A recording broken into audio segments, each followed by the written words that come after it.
पिछली कक्षा में हम लोगों ने गुण तक की चीजें देख ली थी और आज अभी हम इसी कक्षा में देखेंगे कि आगे का क्या क्या विषय है जो बचा हुआ है सांख्य दर्शन में। तो जल्दी से देख लेंगे, बहुत अधिक नहीं, थोड़ा ही बचा होगा। बुद्धि के विषय में थोड़ी सी चर्चा करते हैं। मैंने आपको शुरू में बताया था कि प्रकृति से उत्पन्न होता है महत, इसी महत को ही बुद्धि कहा जाता है। ठीक है, बुद्धि को चाहे महत कह लीजिए चाहे महत को बुद्धि कह लीजिए, एक ही बात है। प्रकृति से महत अर्थात बुद्धि उत्पन्न होती है। ठीक है, तो बुद्धि का धर्म क्या है? तो अध्यवसायो बुद्धि धर्मो। अध्यवसाय का मतलब होता है निश्चय, मतलब निश्चयात्मक ज्ञान। ज्ञान का जो निश्चयीकरण होता है वह बुद्धि का धर्म होता है। जब भी आप किसी वस्तु का, किसी ज्ञान का निश्चय कर लेते हैं, किसी पदार्थ के ज्ञान का निश्चय कर लेते हैं, तो वह किसके कारण होता है? बुद्धि के कारण होता है। बुद्धि का जो ज्ञान धर्म होता है वो क्या होता है? अध्यवसाय होता है। धर्मो ज्ञानम विरागम ऐश्वर्यम सात्विकम एतद्रूपम तामसमस्माद् विपर्यस्तम। कह रहे हैं कि बुद्धि जो है 8 प्रकार की होती है। अध्यवसाय बुद्धि का लक्षण है और अध्यवसाय का अर्थ है निश्चय करना, निश्चयात्मक ज्ञान करना। 8 प्रकार की बुद्धि होती है जिसमें 4 होते हैं। 4 होती है सात्विक बुद्धि और 4 होती है तामसिक बुद्धि, मतलब तामसी बुद्धि। ठीक है, तो कौन कौन से भेद होते हैं? 4 जो सात्विक बुद्धि के भेद हैं वो होते हैं धर्म, ज्ञान, विराग और ऐश्वर्य। धर्म मतलब धर्म, ज्ञान माने ज्ञान, समझ ही रहे हैं। विराग मतलब वैराग्य, विराग से बनता है वैराग्य। ऐश्वर्य से मतलब धन संबंधी जो ऐश्वर्य होता है, सिद्धियां जो होती हैं। ठीक है, और तामसिक क्या होता है? जस्ट उसका उल्टा कर दीजिए। धर्म है तो अधर्म, ज्ञान है तो अज्ञान, विराग है तो अविराग, ऐश्वर्य है तो अनैश्वर्य। ये 4 तामसी और 4 सात्विक होती हैं। तो बुद्धि के अगर प्रकार पूछा जाए कितने होते हैं तो 8 होते हैं। ठीक है, ध्यान रखना है कि इसमें ज्ञान को छोड़ करके बाकी 7 धर्मों से बुद्धि स्वयं को बांधती है। ठीक है, स्वयं को बांधती है। 7 से किससे? धर्म, विराग, ऐश्वर्य, अधर्म, ज्ञान, अविराग, अनैश्वर्य, इन सब से अपने आप को बांधती है। और जो ज्ञान है उस ज्ञान से अपने आप को मुक्त करती है। इसीलिए आगे आएगा भी ज्ञानेन चापवर्गः, ज्ञान से ही अपवर्ग होता है। ठीक है, तो 7 से बांधती है और 8वें से मुक्त करती है ज्ञान से। ठीक है, 8 प्रकार की बुद्धि होती है। ये यहाँ पर दिया हुआ है। क्या दिया है? धर्मेण गमन मूर्ध्वम गमनम अधस्तात् भवत्य धर्मेण ज्ञानेन चापवर्गो विपर्यादिस्यते बंधा।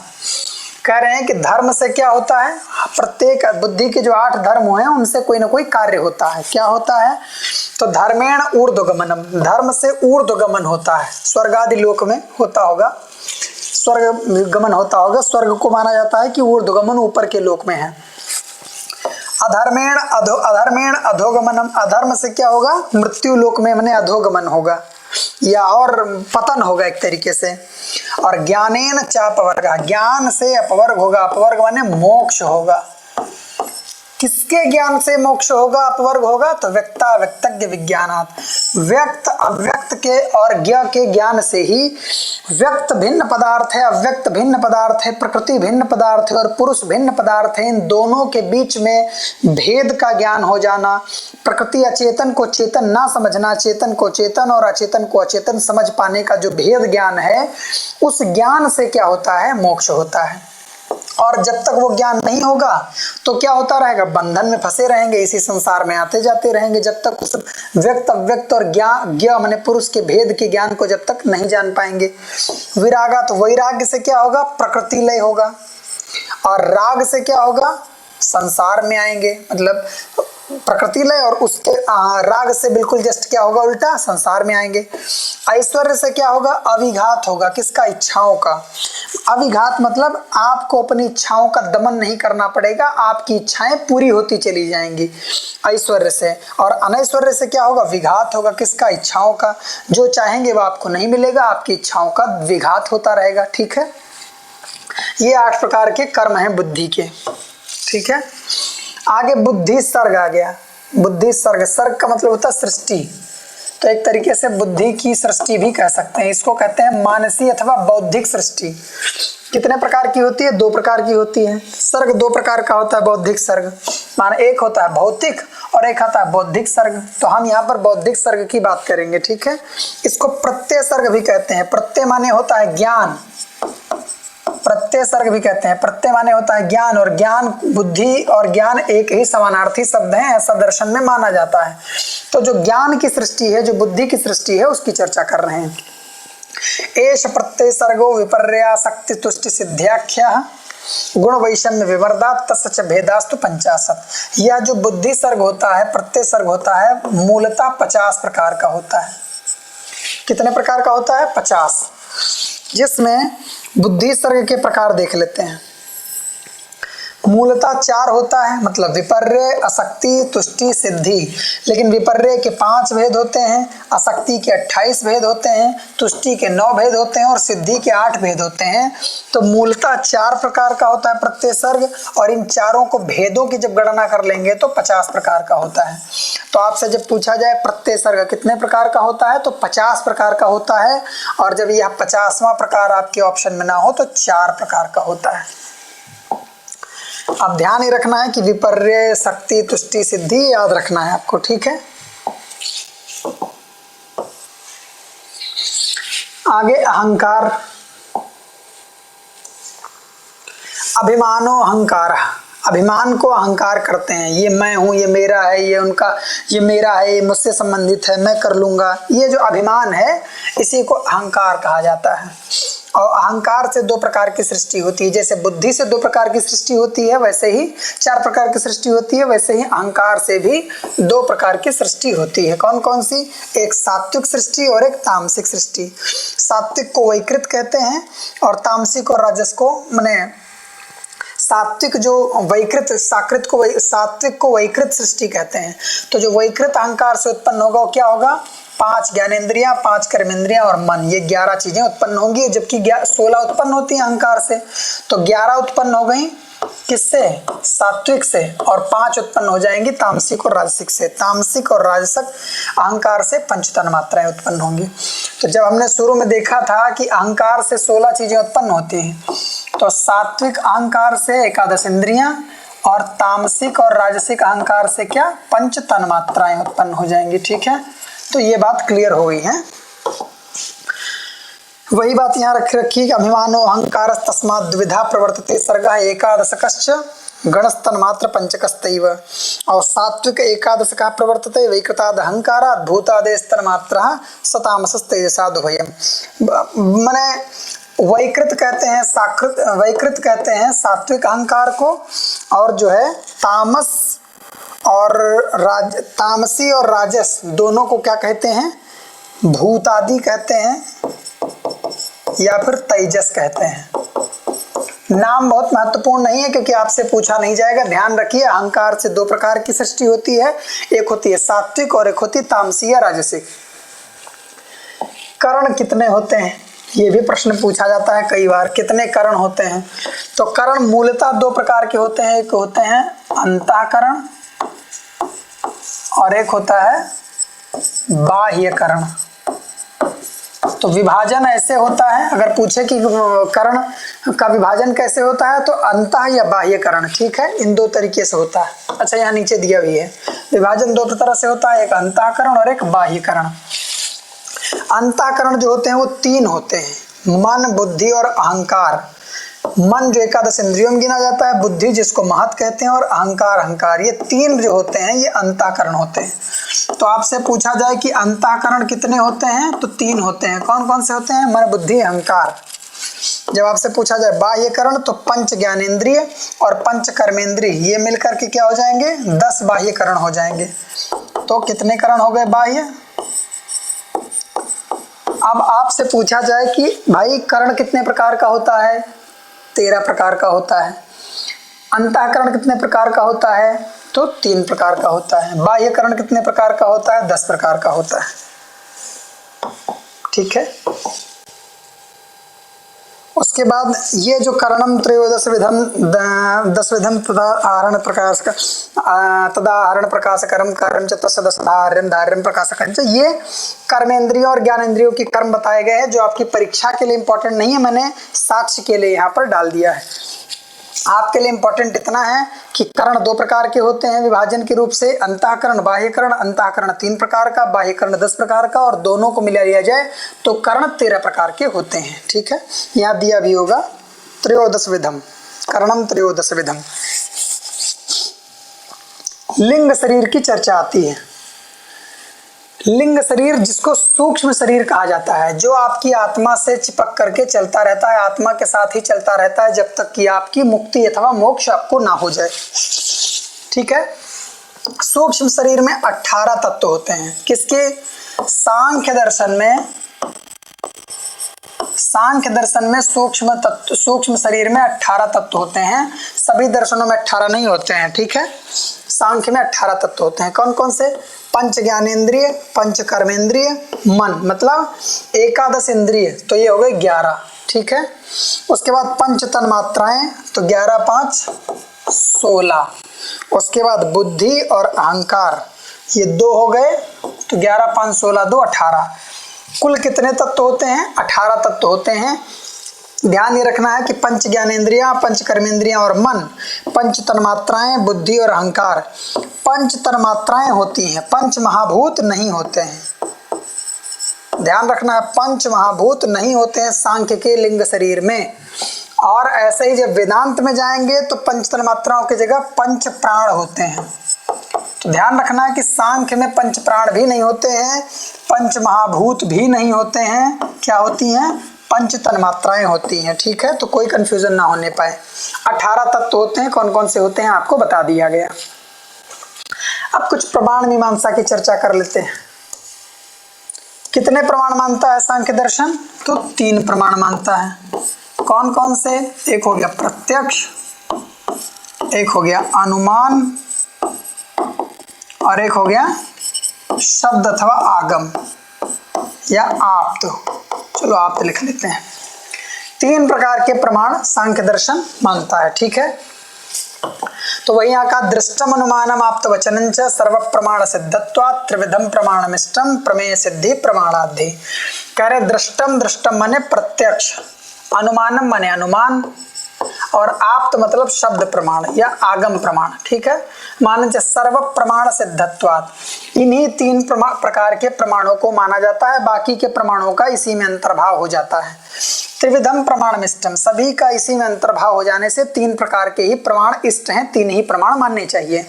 क्यों प्रमाण मानने क्यों चाहिए? तो प्रमेय सिद्धि प्रमाणाद्धि, प्रमेय की सिद्धि प्रमाणों से ही हो सकती है, इसलिए 3 प्रकार के प्रमाण, और सभी प्रमेयों की सिद्धि इन्हीं 3 प्रकार के प्रमाणों से हो सकती है, इसीलिए इन्हीं 3 प्रकार के प्रमाणों को स्वीकार करना चाहिए। 3 प्रमाण मानता है, दृष्ट अर्थात प्रत्यक्ष, अनुमान और आप्त अथवा शब्द प्रमाण या आगम प्रमाण भी इसको कह सकते हैं।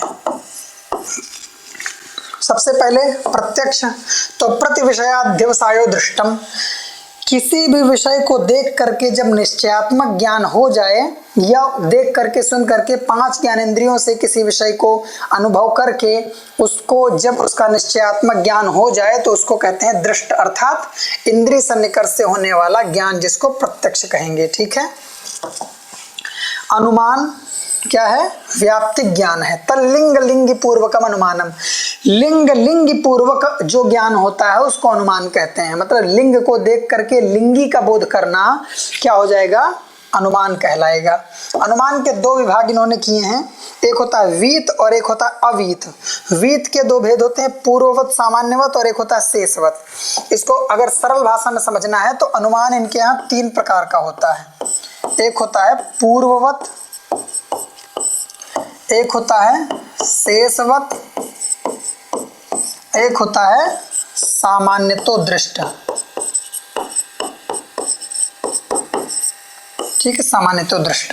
अब देखो पूर्ववत, जहां पर कारण को देख करके कार्य का अनुमान करना, जैसे बादल को देख करके बारिश का अनुमान कर लेना। ठीक है, शेषवत, जहां पर कार्य को देख करके कारण का अनुमान करना, जैसे उदाहरण के तौर पे नदी में तूफान आ गया है, नदी में उफान आ गया है, बहुत फेन आ गया है, बाढ़ आ गई है, तो ये मान लेना कि कहीं ऊपर के प्रदेश में वर्षा हुई है।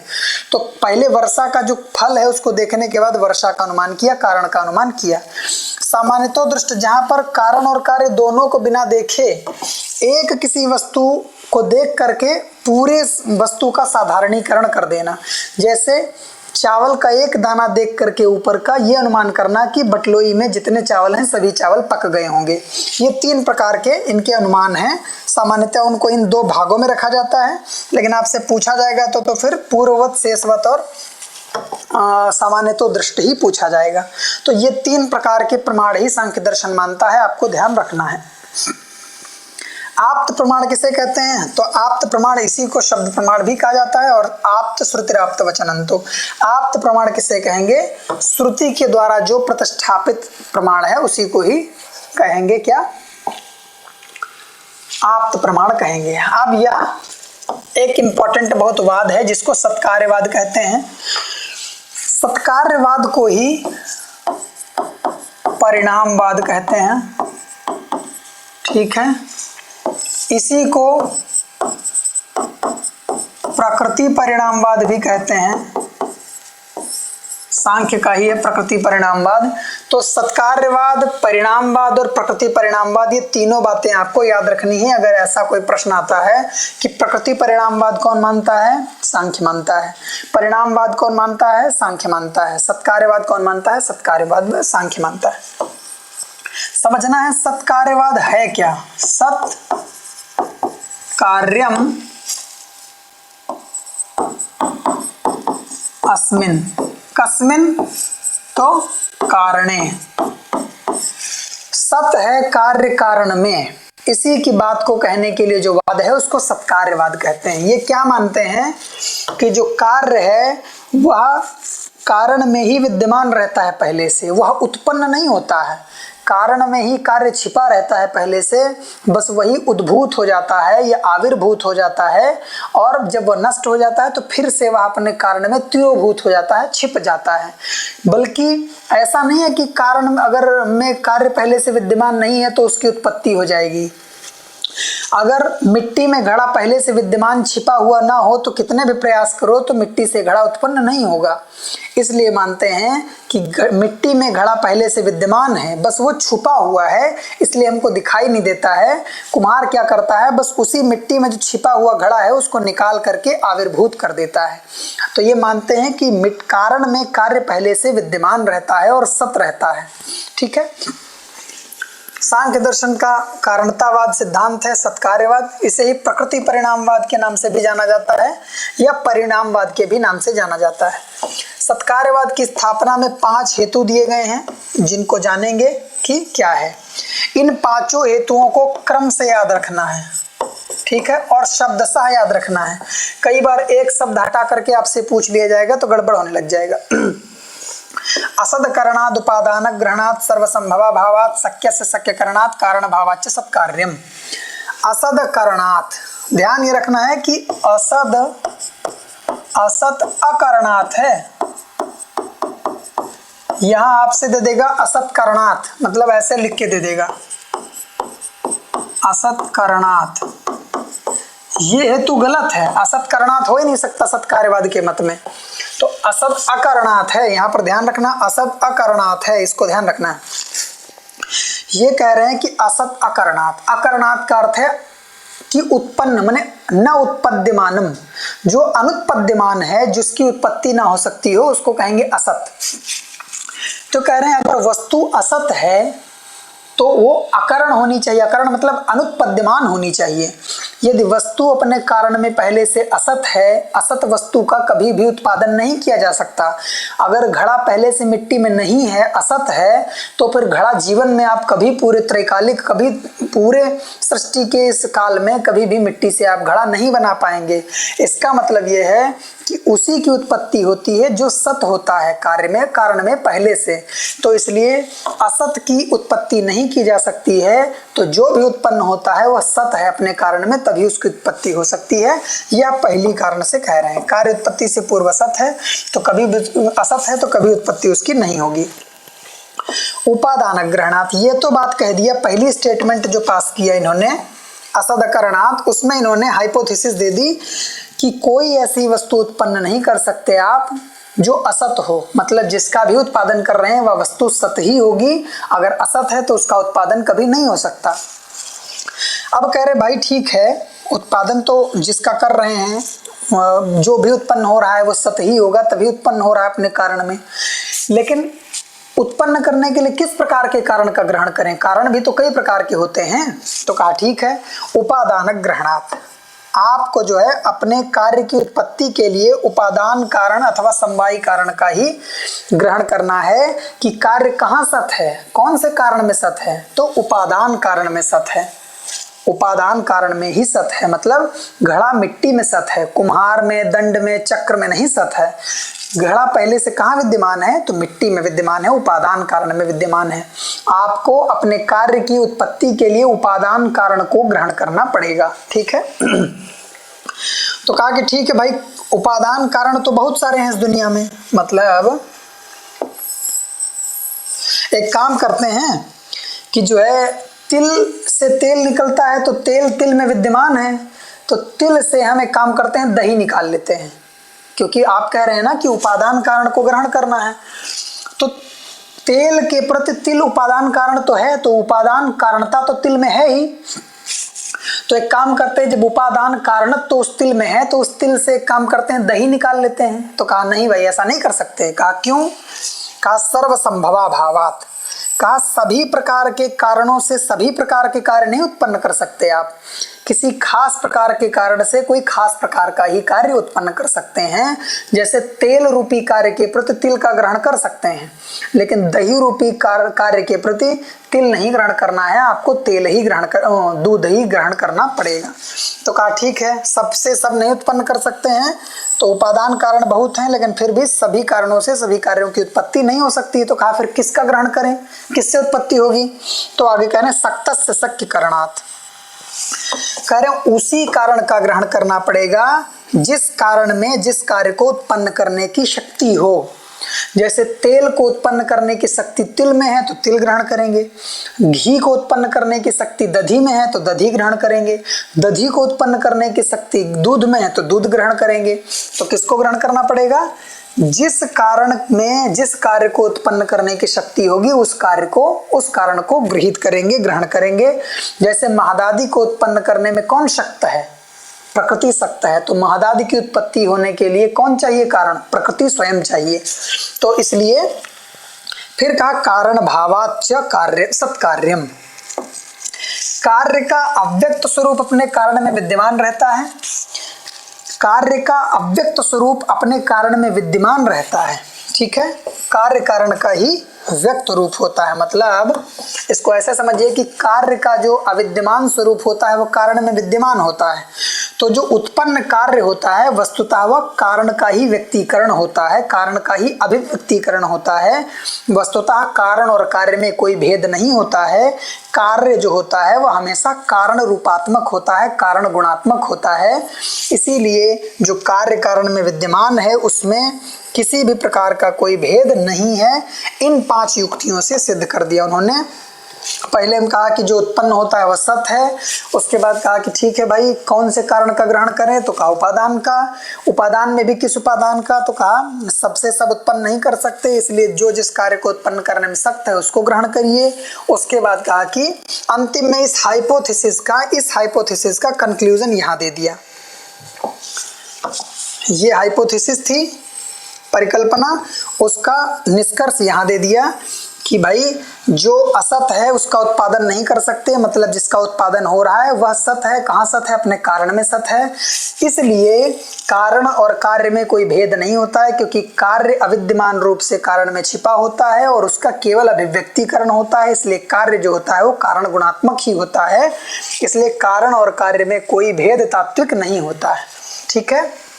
यह है हमारा सत्कार्यवाद। सत्कार्यवाद जो है बहुत ही फेमस सिद्धांत है। किसका? सांख्यों का, सांख्य दार्शनिकों का। मोक्ष की अवधारणा। मोक्ष कैसे होता है? सम्यक ज्ञानाधिगमात, सम्यक ज्ञान को जान लेने से। किसके ज्ञान को सम्यक तरीके से जान लेने से? व्यक्ता व्यक्तज्ञ विज्ञानात, व्यक्ता व्यक्तज्ञ विज्ञान।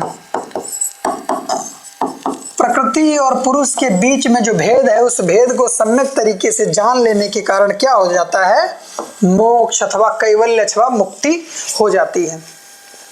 मुक्ति दो प्रकार की होती है भारतीय सांख्य दर्शन में, ज्यादातर सारे दर्शनों में दो प्रकार की मुक्ति होती है। एक होता है जीवन मुक्त और एक होता है विदेह मुक्त। ठीक है, जीवन मुक्त वो होता है जिसको आत्मज्ञान हो गया है, प्रकृति और पुरुष के बीच में जो भेद है उसका ज्ञान तो हो गया है, लेकिन अभी उसका शरीर बना हुआ है, अभी वह शरीर नहीं छोड़ पाया है, शरीर नहीं छोड़ा है। क्यों? चक्र भ्रमिवत, जैसे जो चक्र होता है, कुम्हार का जो चाक होता है, उसको अगर एक बार घुमा दिया जाए तो और घुमाने के बाद उससे जो फोर्स लगाई जा रही है वो हटा ली जाए, फिर भी वह चक्र घूमता रहता है बिना किसी फोर्स के, क्योंकि एक बार उसमें फोर्स लगा दी गई तो वह अपनी गति से घूमता रहता है। धीरे धीरे धीरे धीरे उसकी गति शांत होती है। यद्यपि उसमें कोई नया कर्म नहीं किया जा रहा है, फिर भी वह गति से चलता रहता है और उसकी गति धीरे धीरे धीरे धीरे शांत होती है। ऐसे ही जो जीवन मुक्त होता है, उसने जो अब तक कर्म किए हैं, संचित कर्म, प्रारब्ध कर्म, मतलब जो अभी तक कर्म किए हैं उससे जो संचयन हुआ है, उससे जो प्रारब्ध बना है, उसको बिना भोगे शरीर का त्याग नहीं कर सकता। इसलिए वो ज्ञानी तो हो गया है। जब वह आत्मज्ञानी हो जाएगा तो इन कर्मों का संचयन और प्रारब्ध बनना बंद हो जाएगा, लेकिन जिन कर्मों का प्रारब्ध और संचयन हो चुका है उन कर्मों का चक्र भ्रमिवत, चक्र के घुमाए जाने की तरह जब तक उसकी गति स्थित नहीं हो जाएगी, स्थिर नहीं हो जाएगी, तब तक वह जीवन मुक्त के रूप में बना रहेगा, देह त्याग नहीं करेगा। और जब वह बिना कर्म के वो घूमता हुआ चक्र जब स्थिर हो जाएगा, अर्थात आत्मज्ञान के बाद कर्म हो का संचयन हो नहीं रहा है, ठीक है, संचयन हो नहीं रहा है, प्रारब्ध बन नहीं रहा है, ठीक है, लेकिन जो किए हुए पूर्व के कर्म हैं उनका जब भोग कर लेगा तो विदेह मुक्त हो जाएगा। मतलब कर्म बंधन त्रय, क्रियमाण कर्म, संचित कर्म, प्रारब्ध कर्म, इन तीनों कर्मों का जब नष्ट हो जाएगा, नाश हो जाएगा, तो जो जैसे जिस प्रकार से वह चक्र रुक जाता है बिना गति के, वैसे ही ये व्यक्ति अपनी देह का त्याग कर देगा, उसको विदेह मुक्त कहेंगे। तो जब तक अपने कर्मों का भोग करने के लिए इस संसार में शरीर के साथ बना रहता है, लेकिन आत्मज्ञान हो चुका होता है, उसको जीवन मुक्त कहते हैं। और सभी प्रकार के कर्मों का भोग कर देने के बाद जब देह का त्याग कर देता है तो उसको विदेह मुक्त कहते हैं। ठीक है, ये दो प्रकार की उदाहरणें भारतीय दर्शनों में मिलती हैं। ठीक है, अब देखिए यहाँ एक और इम्पॉर्टेंट बात है जो आपको जाननी चाहिए। बध्यते मुच्यते नानाश्रया प्रकृति। मोक्ष किसको होता है? पुरुष को होता है, लेकिन पुरुष तो दृष्टा है, साक्षी है, वो तो बंध ही नहीं सकता है। तो इसीलिए कहते हैं कि बध्यते मुच्यते नानाश्रया प्रकृति। जो प्रकृति है वही विभिन्न विभिन्न प्रकार के आश्रयों से उसका बंध होता है और वही मुक्त होती है, पुरुष मुक्त नहीं होता है। लेकिन जब आपसे प्रश्न पूछा जाए कि मोक्ष किसको होता है, तो पुरुष को होता है, ना कि प्रकृति को होता है। ठीक है, इस बात को ध्यान में रखना है आपको। तो